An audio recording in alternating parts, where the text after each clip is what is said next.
Welcome to the 6 Thinking Hats, a method that helps you think more creatively and solve problems with a fresh perspective. Let's dive in. In this video, we'll explore the 6 Thinking Hats method and see how it can help you in your personal and professional life. The 6 Thinking Hats method was created by Edward de Bono as a way to help people think more clearly and effectively.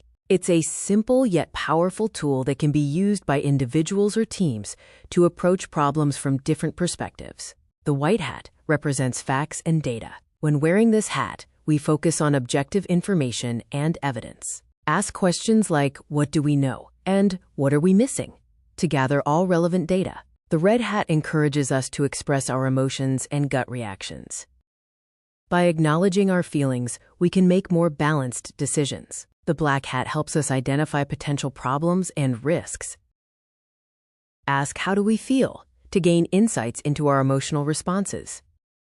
By acknowledging potential problems, we can develop strategies to mitigate them. The yellow hat helps us identify the benefits and opportunities of a situation.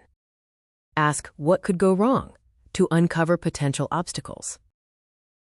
By focusing on the positive, we can generate more creative solutions. The green hat is for generating new ideas and solutions. Ask, what are the advantages? To identify the strengths of a situation.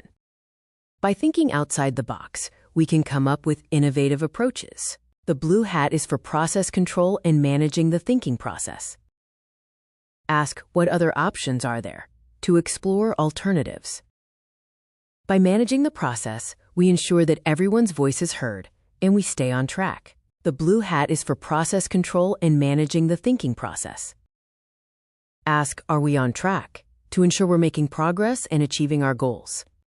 The 6 Thinking Hats method is a powerful tool that can help you think more creatively and solve problems more effectively. It can help you make better decisions, communicate more effectively, and generate more innovative ideas. So why not give it a try in your next meeting or brainstorming session? You might just be surprised at the results.